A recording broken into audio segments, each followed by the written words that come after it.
Hello everyone. Good morning, good afternoon, and good evening. Dear authors and invited guests, welcome to the technical session 2D. Myself, Anshika Jain, and this session would be moderated by me. I, on the behalf of Global Knowledge Research Foundation, welcome you all. It is my great pleasure to welcome you to the 9th International Congress on Information and Communication Technology, ICICT 2024, London, UK. The 9th edition of this conference is being organized in a hybrid mode. The physical event was organized in London, UK on 19th and 20th of February 2024. And the virtual event is being held through Zoom. That is today and tomorrow, 21st and 26th February 2024. I hope you will enjoy the knowledgeable and interactive sessions throughout the day. Now, coming to the guidelines. In this session, we have 6 presentations and each presenter would be given 12 minutes. That is 10 minutes for the presentation and 12 minutes for the presentation and 2 minutes for the question and answering round. And at 10 minutes, I will raise a gentle reminder. And there is another request to all the participants that you please stay throughout with us till the closing remarks. And in case you have any queries, you can write it down to me in the chat box. Just before we get started with the presentation, I would like to introduce you to the session chairs. First, we have Dr. Prashant Dhotar. Professor Prashant has more than 17 years of teaching and research experience. Currently, he is working as a professor in the Department of Information Technology of MIT School of Engineering, University. His publication includes more than 25 papers in the international conferences and journals. His research interests include algorithms, privacy, and Turing machine. Welcome to the session, sir. Are you there, sir? I can't do that just yet. Yeah, I'm there. So would you like to share a welcome remark? Yeah, good morning, good afternoon, good evening to all the participants across the globe. It's a wonderful opportunity for me to be a session chair. So thankful to the GR Foundation and a team of ICICT 2024. And I wish you all the best to give the wonderful presentation and look forward for interactive session. Thank you so much. Thank you so much, sir.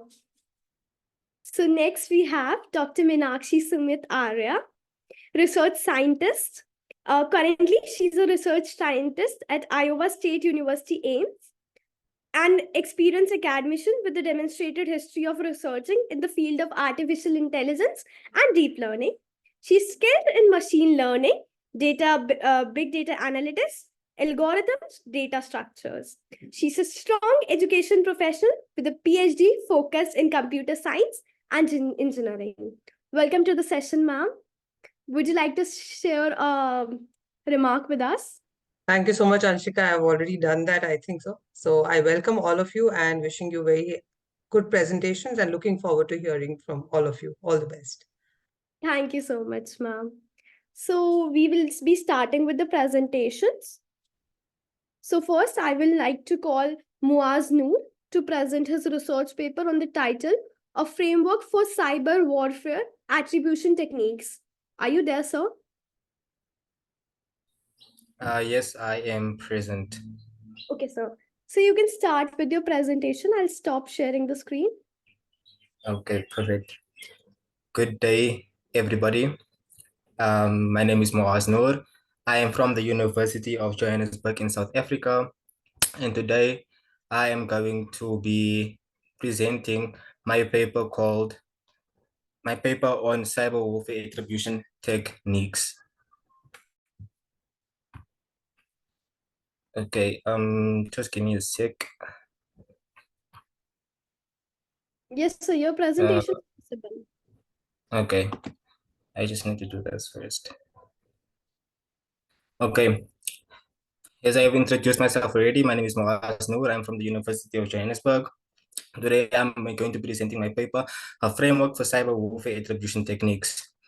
This is the outline of my presentation. We have the introduction, objectives, and motivations for attribution techniques, challenges and limitations, international collaborations, and finally the conclusion. So firstly, what is cyber warfare? According to Alfred, any cyber warfare is defined as any act intended to compel an opponent to fulfill our national will, executed against the software controlling processes within an opponent's system. According to Jeffrey Carr, a cyber warfare is defined as the art and science of fighting without fighting, or defeating an opponent without spilling their blood. From this, we can deduce our own definition of cyber warfare as digital methodologies meant to weaken, disrupt, or exploit an adversary's information systems. What are the characteristics of cyber warfare? The most important of the characteristics is the concept of anonymity. This aspect of cyber warfare ensures that the aggressor's identity remains hidden, allowing actors to operate in the shadows with little chance of instant exposure. Cyber warfare takes place mostly in the intangible realm of cyberspace, unlike traditional, unlike the traditional, unlike traditional war. Likewise, unlike traditional war, cyber warfare stresses the exploitation of information and the strategic manipulation of data. But the primary goal in the setting is not necessarily physical harm, but rather the orchestration of information and data flows. And thus has the potential to have far-reaching consequences in the fields of politics, economics, and security. Our objectives and motivations for cyber warfare. The goals of cyber warfare include the intent to cause harm, further social, ideological, religious, political, or similar goals, and to intimidate persons in the pursuit of these goals. Within this complex environment, the objectives of cyber warfare range from gathering information and espionage to causing deliberate damage to critical infrastructure and essential services. Cyber attacks may be used for political purposes, such as blackmail and threats, or for personal reasons, such as vengeance. Attackers frequently use cyber attacks to gain a strategic advantage over their victims and penetrate networks. This advantage can take many forms, including illicit goals, such as financial gain, data corruption, and the acquisition of sensitive information. Some attackers may engage in cyber warfare solely to demonstrate their ability in the cyber domain. Moreover, motivations for cyber warfare include acquiring intelligence, subverting enemies' capabilities, projecting strength, and pursuing global supremacy. Non-state actors, such like hacktivist groups, may be motivated by financial gain, ideology, or disrupting the digital domain. Some of the attribution techniques discussed in this paper is technical analysis, which includes malware analysis, digital forensics, and network traffic analysis. Secondly, linguistic analysis, which is an in-depth examination of linguistic traits within the realm of cyber warfare. Thirdly, geopolitical analysis, which is an evaluation of conceivable political, economic, or strategic incentives that may underpin a cyber attack. Next, we have AI and machine learning, which is focused on behavioral pattern analysis. And finally, we have blockchain technology with its distributed ledger structure that increases data visibility and traceability.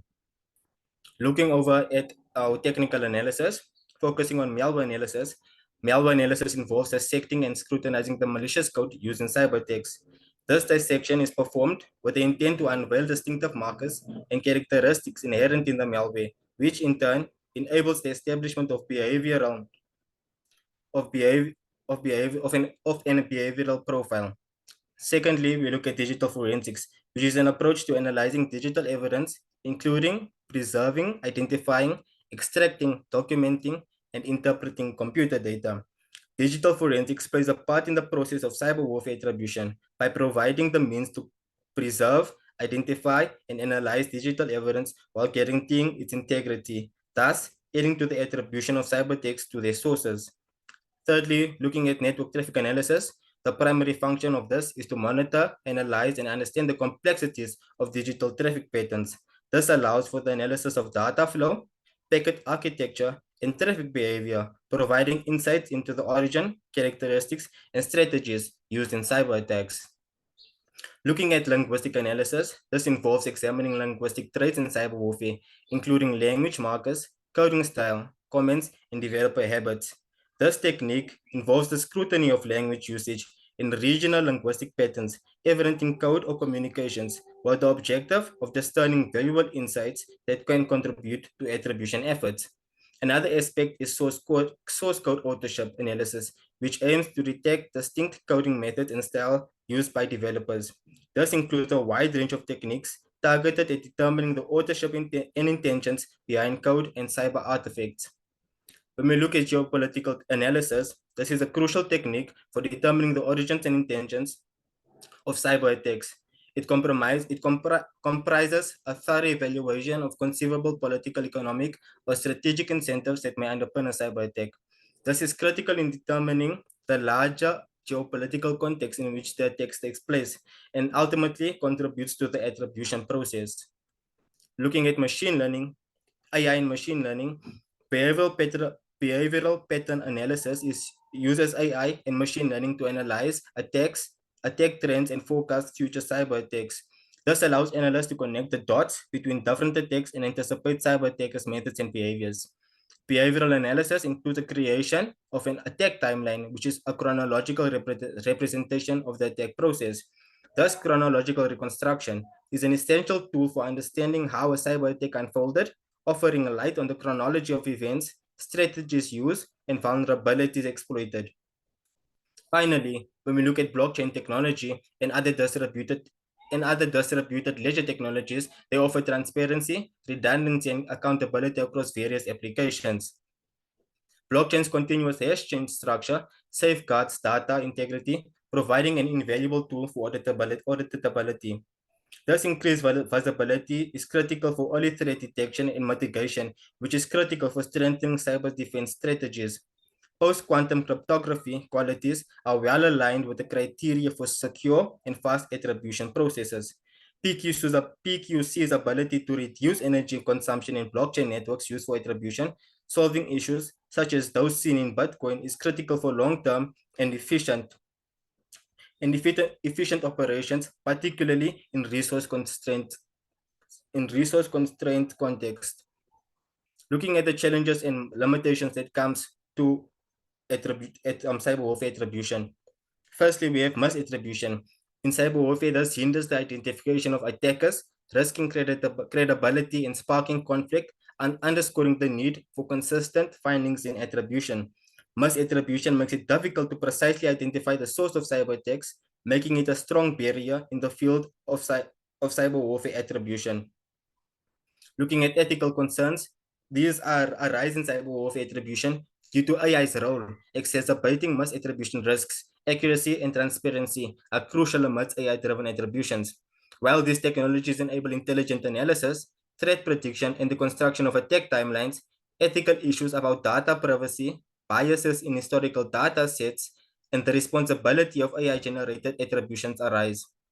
Digital footprint manipulation, when cyber attackers alter digital data to evade tracing, posing challenges for attribution efforts and undermining human autonomy and privacy amidst evolving tactics. Thus, manipulation may include changing or destroying digital footprints, obscuring the way back to the true source of an attack. We have international collaborations that are discussed in the paper. Within the domain of cyber warfare attribution techniques, numerous international collaborations and initiatives have sought to establish standardized protocols and frameworks. The first one among this is the United Nations Group of Governmental Experts, which is an important forum for managing the intricacies of information and telecommunications in international security. They entail a comprehensive effort to define and advocate for standards and guidelines that govern state activity in the digital sphere. Discussions within the UN GGE go beyond mere technology improvements and go into the broader realm of state behavior in cyberspace. While attribution techniques are not the only focus of these debates, they are important components of a larger framework aimed at establishing and reinforcing legislation related to cyber warfare and attribution processes.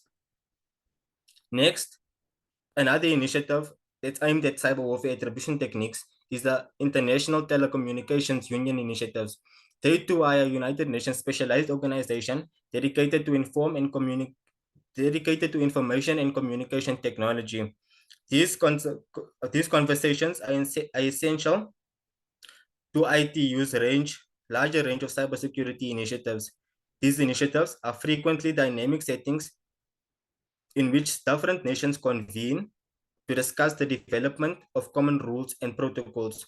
The inclusion of cyber warfare attribution techniques underscores the importance within the greater context of cybersecurity governance and international collaboration supported by the ITU. Concluding with my presentation, this research aims to provide a structured framework for methodologies in cyber warfare attribution. The examination covers various sections, illuminating the cyber warfare landscape, attribution strategies, challenges, and case studies.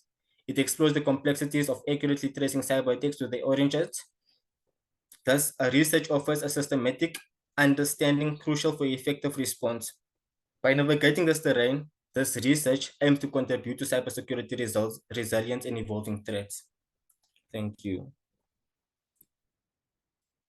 Other questions? Thank you so much, sir, for your presentation. Any questions?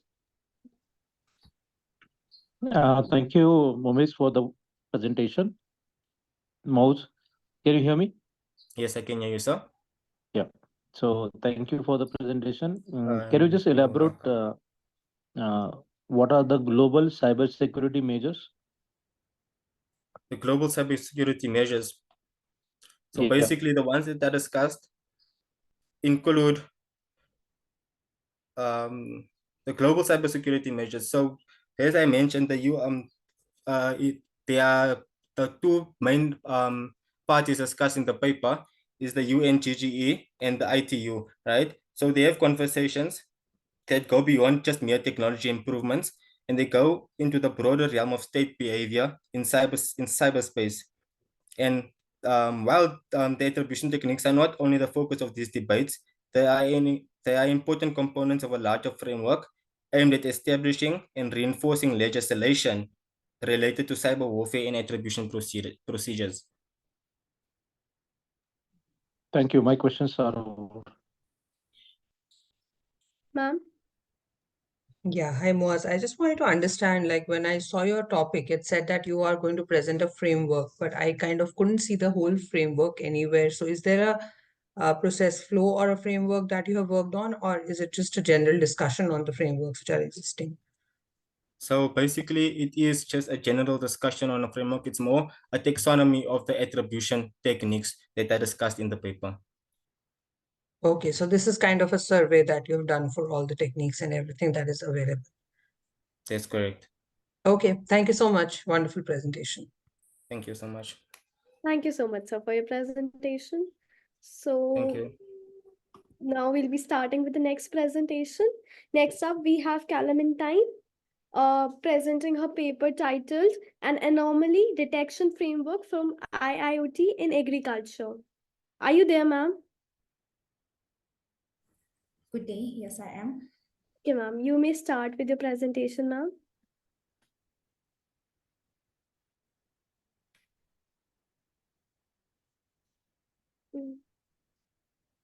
Okay, can you see my screen? Yes, I can.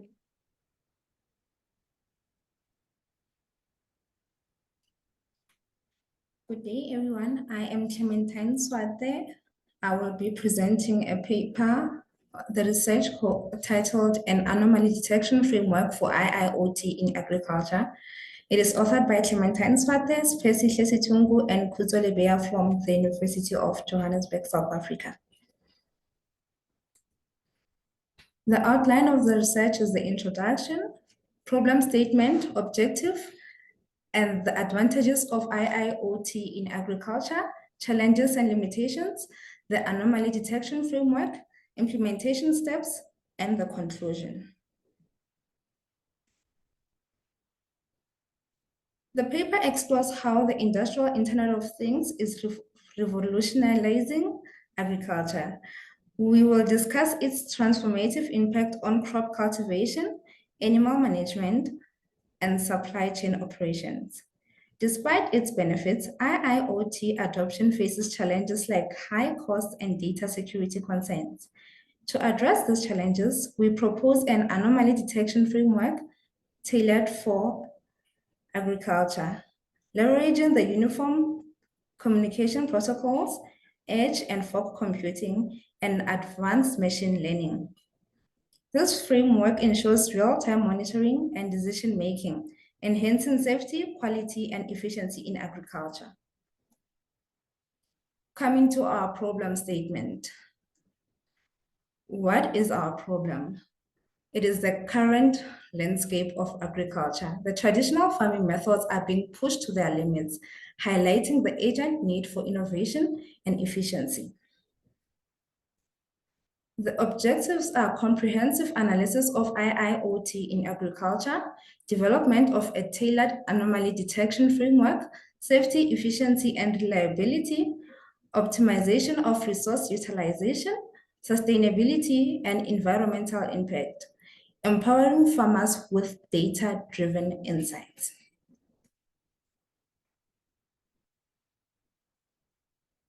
IIoT technologies are transforming traditional farming practices, enabling greater efficiency, productivity, and sustainability. So let us look at the advantages. The advantages are precision agriculture, where IIoT technologies such as sensors and data analytics allow farmers to monitor and manage their fields with precision. We'll also look at data-driven decisions, whereby the devices will provide real-time data on weather, soil health, and crop growth.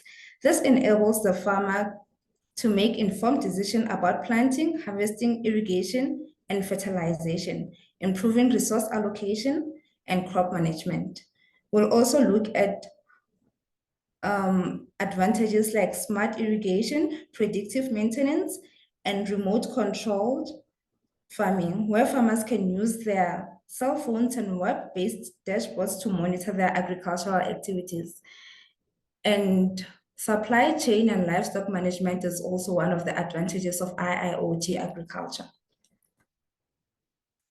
With that comes challenges and limitations. It is important to be aware of these challenges to effectively address them.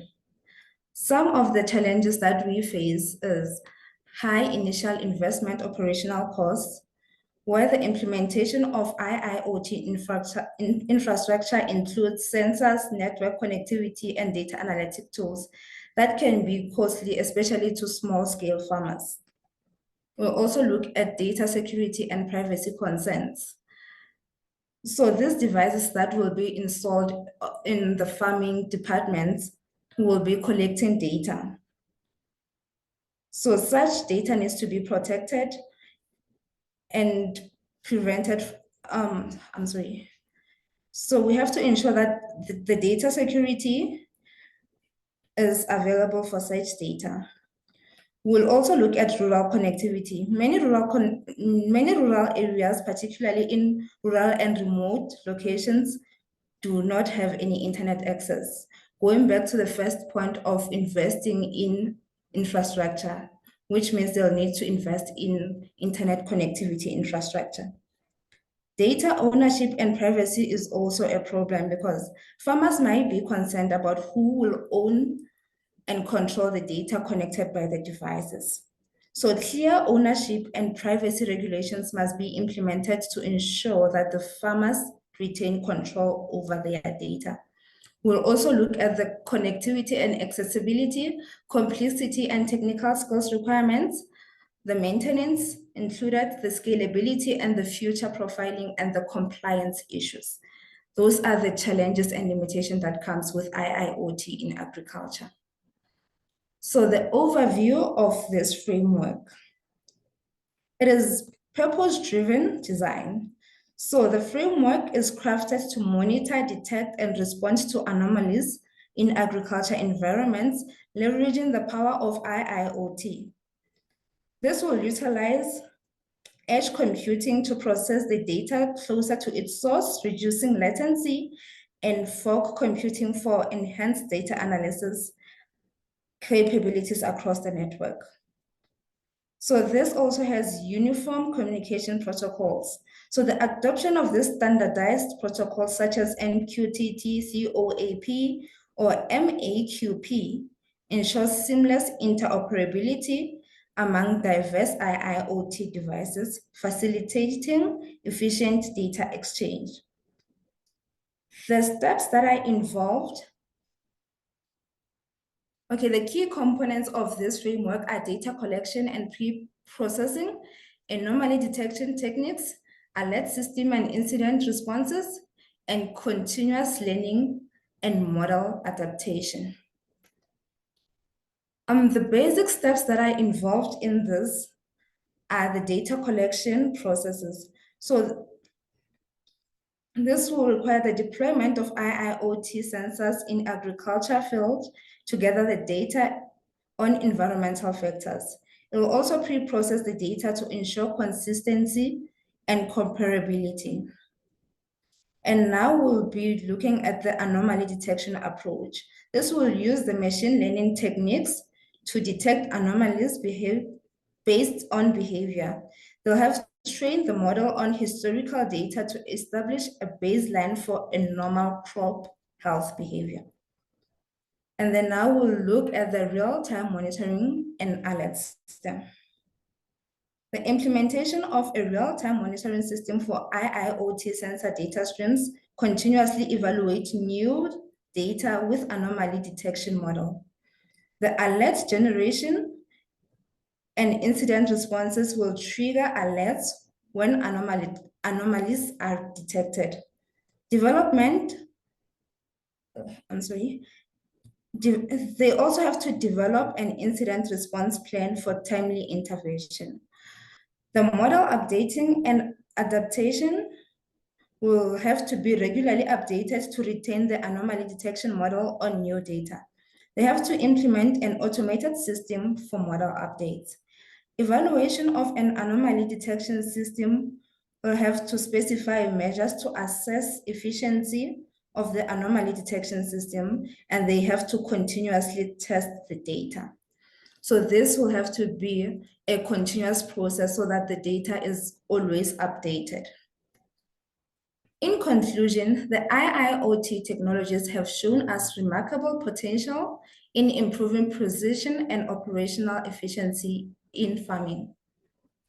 The proposed anomaly detection framework represents a significant step forward in tackling these challenges, offering a scalable and efficient solution tailored to the needs of the agricultural sector. Looking into the future, it is clear that continuous innovation, collaboration, and support are vital in advancing the role of IIT transforming the agricultural landscape. Thank you. Any questions?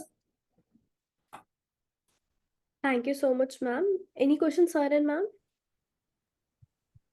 Yeah, I just wanted Yeah. to. Sorry, go ahead, Dr. Prashant. No, ma'am. You go ahead. Ladies first. Thank you.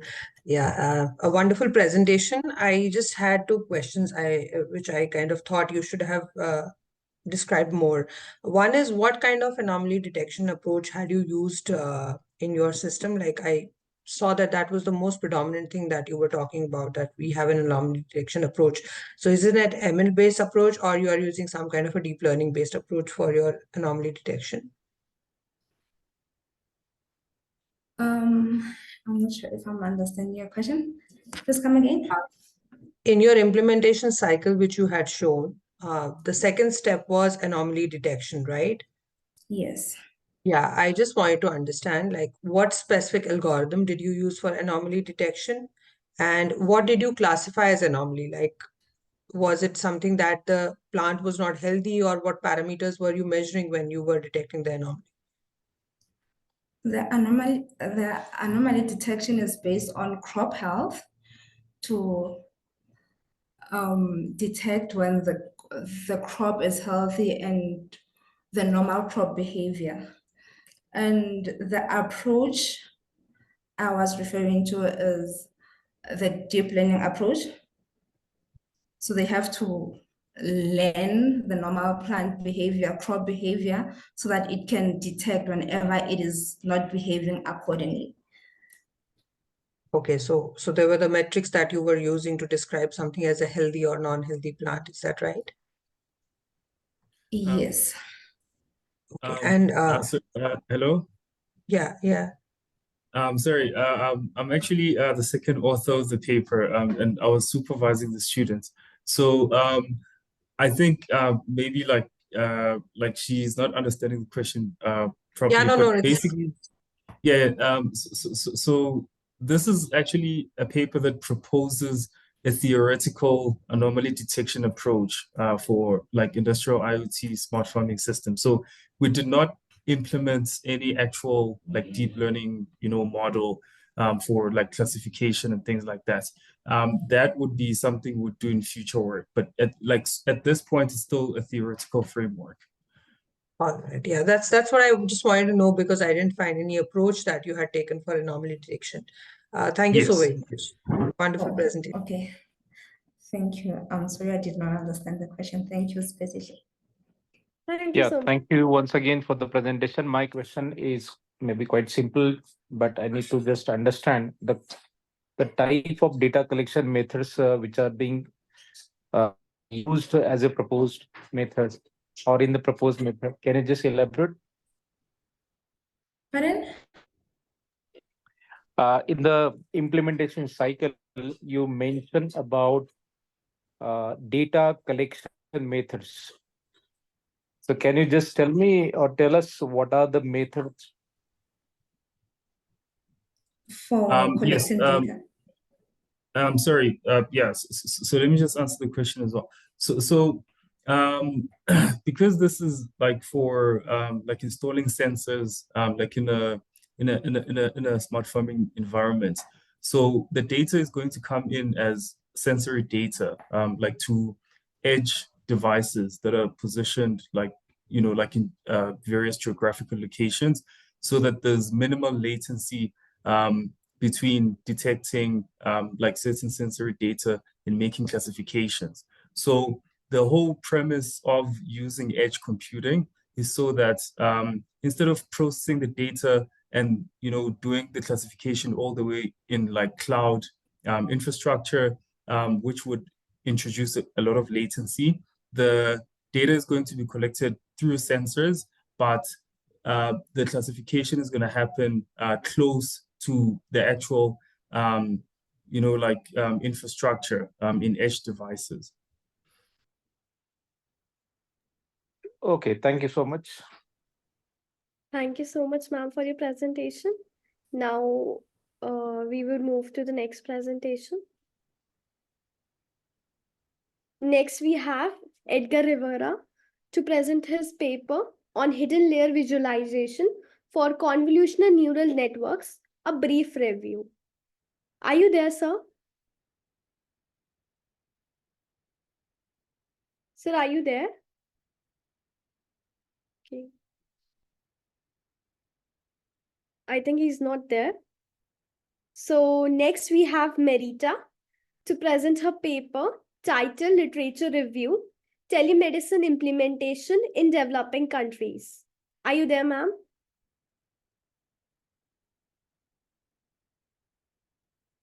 Are you there, ma'am? Okay, I think she's also not there.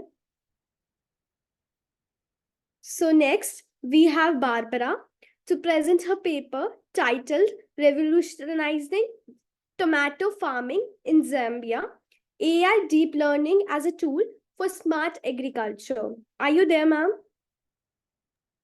Yes, I'm there. Okay, ma'am, you may start with your presentation. Thank you.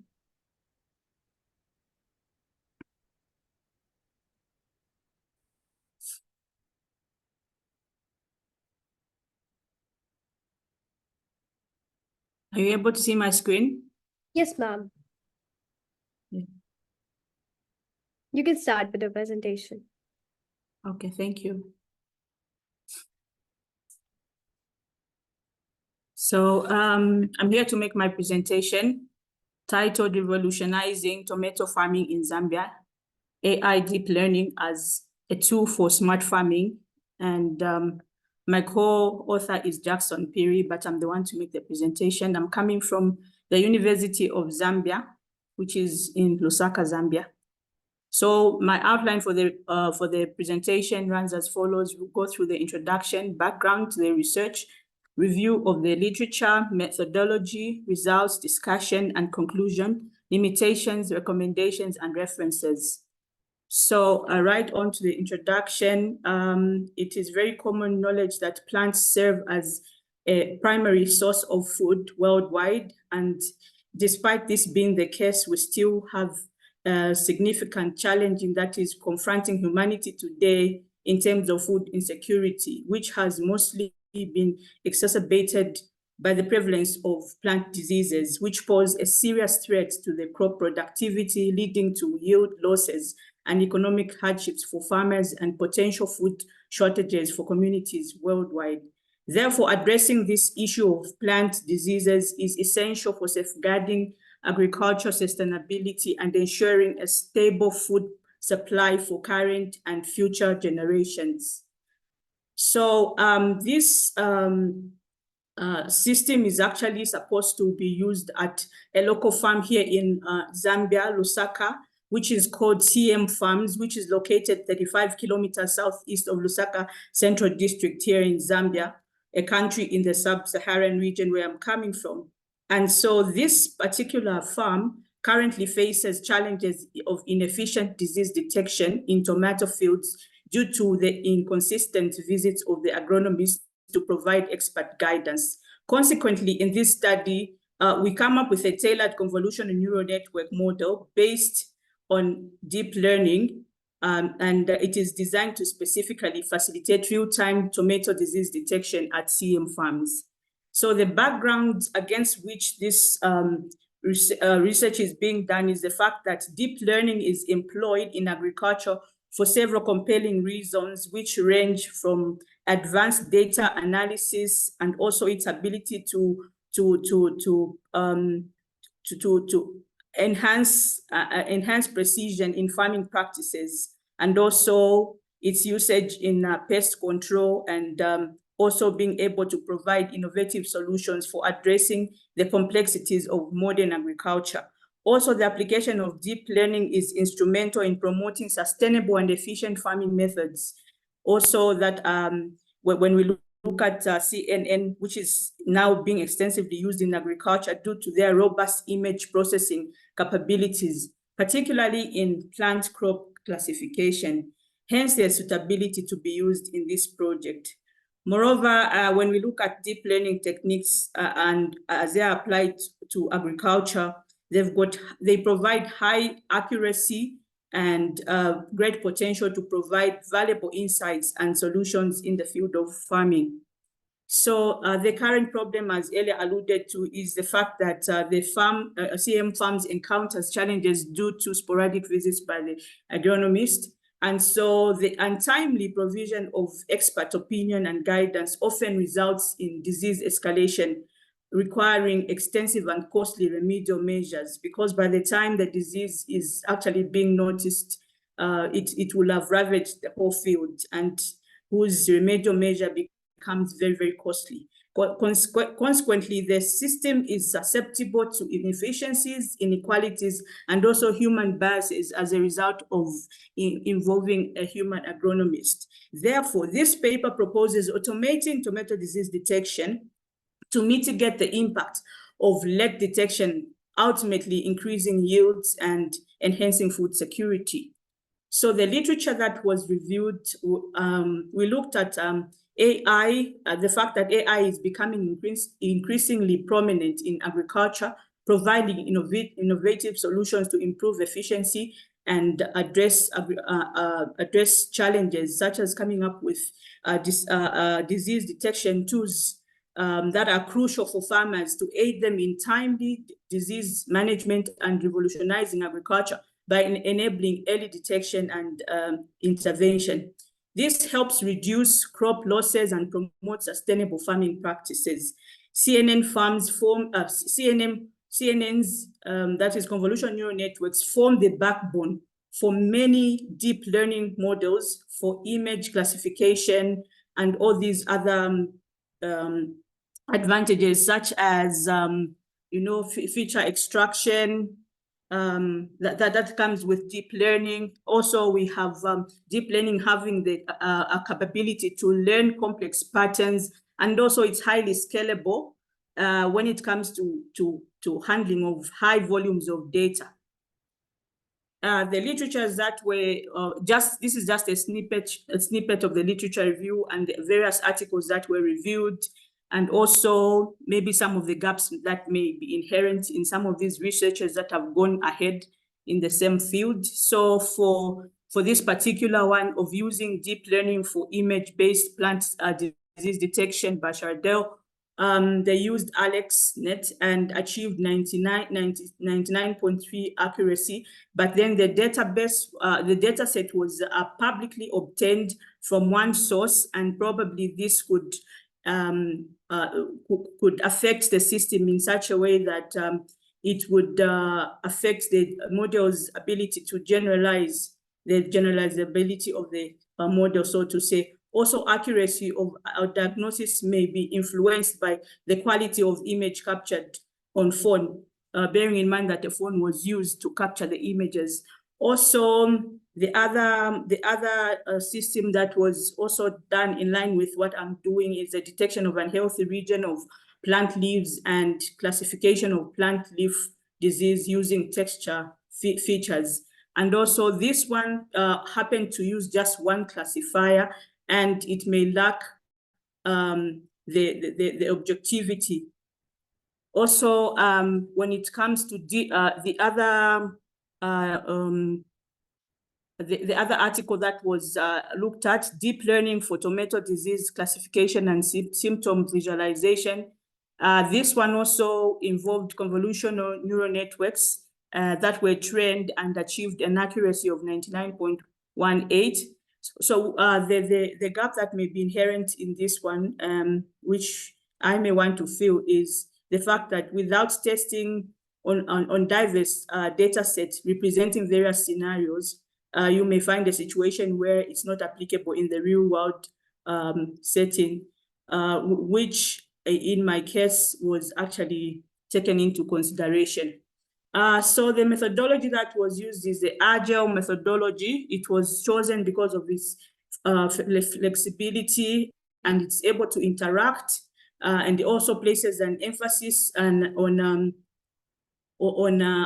collaboration, where also the end users are involved in the process of coming up with the system. And so coming up with this system, we used 3 deep learning models, which are VGG 16, GoogleNet version 16, and ResNet 50, which were trained using the Plant Village dataset obtained from Cargo, but this one was incorporated also with images from the CM farms.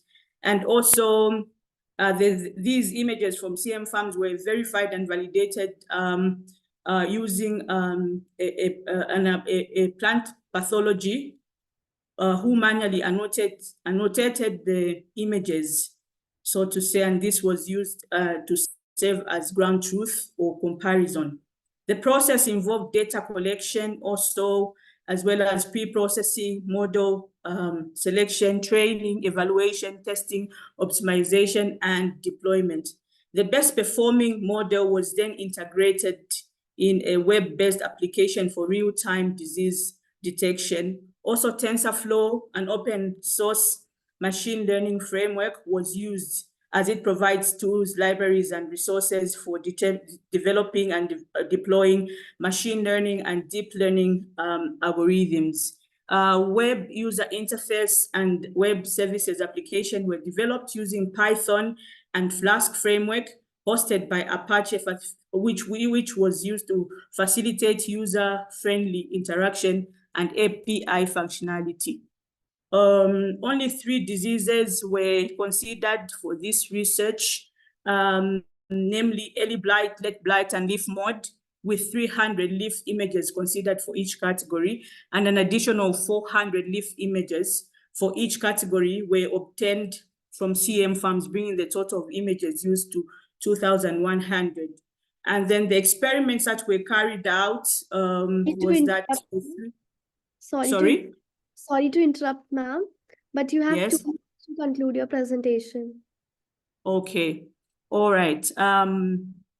Going through so those were the results that came from the presentation. ResNet came out as the best performing model, and this model was now integrated into the web-based application.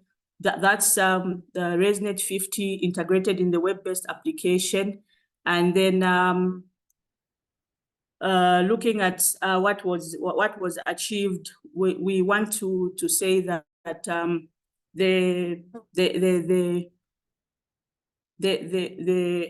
to enhance the system's relevance, and this sorry, I was looking at the recommendation. I want to point out the fact that the system still has limitations because the data set that was used was not extensive enough.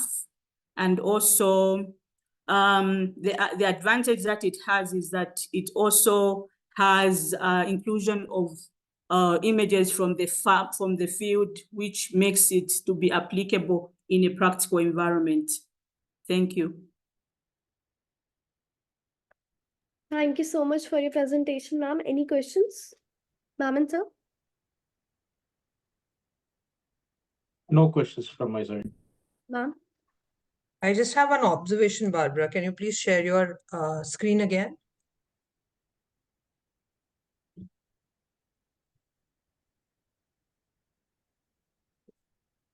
Are you there? Can you share? Yeah. Can you go to the slide where you have the results?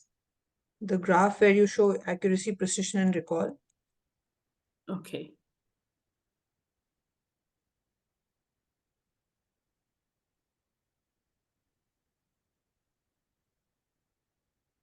Yes.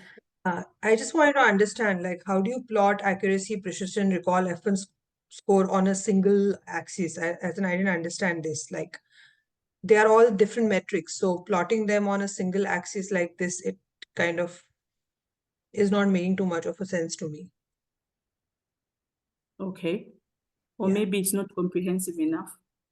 No, I like, you can't have different metrics plotted on the same axis. Like, probably you could have shown accuracy, precision, recall, F1 score using 3 different colors, whereas you are showing 3 different models using 3 different colors. I really don't understand this. Probably you can just work a little bit more on this graph where you have, for each model, you show accuracy, then you show precision, then you show recall, and then you show F1 score. Probably that will be a better way of showing this. Okay, this is a very valid point and it's taken note of. Thank you so much. Yeah, thanks, Barbara. Wonderful presentation. Thank you. Thank you. Thank you so much, ma'am. Now we'll be moving to the next presentation. So next we have Maulana to present his paper titled Utilization of Social Media as a Community and School Relations Channel in Encouraging Students' Entrepreneurial Career Choices. Are you there, sir?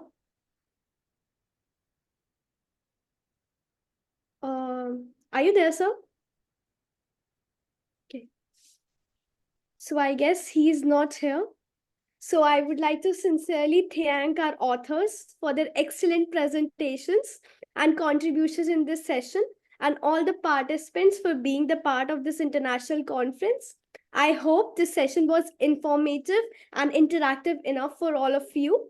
We, on the behalf of the whole team, thank you for your support during this 9th version of the conference and all the previous 8 versions. We look forward to seeing you in the 10th version as well. All the presenters would be getting this digital certificates through email within the 2 working days. And further, all the papers have been already forwarded to the sprinter. So kindly cooperate with the team of ICICT 2024. And I would also like to thank our session chair, Professor Prashant, for chairing this session. So this is a token of appreciation on the behalf of the team ICICT 2024 and the Global Knowledge Research Foundation. So would you like to share any closing remarks? Yeah, definitely. Thanks. Hello, Anshika. Can you hear? Yes. Yeah, Yes, sir. so I was just interrupted. So thank you, Anshika, for coordinating the session. Definitely, the authors have presented their knowledge by means of paper as well as presentation. It was good listening to them. And also thank to my co-session chair, Dr. Meenakshi, being a wonderful co-chair and Thanks to Amit Joshi and other people of GR Foundation also. Look forward. Thank you so much. Thank you so much, sir. And I would also like to thank Meenakshi ma'am for chairing this sessions. Ma'am, this is a token of appreciation on the behalf of the whole team of ICICT 2024 and the Global Research Foundations. Would you like to share a closing remark? Thank you so much, Anshika, for this opportunity. I have been associated with GR Foundation for good about 7-8 years now, and it's always wonderful to be a part of these sessions. My congratulations to all the authors for successfully completing their presentations, and all the best for your publications as well. And a heartfelt thanks to GR Foundation and Amit for arranging and organizing this and giving us an opportunity to be a part of it. And thank you to Dr. Prashant for chairing the session along with me. Thank you. Thank you so much, sir and ma'am. I would like everyone to open the camera for a quick snapshot. If you can do that.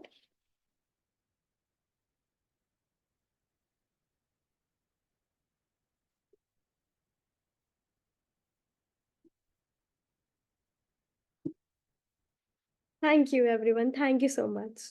It was great having you all.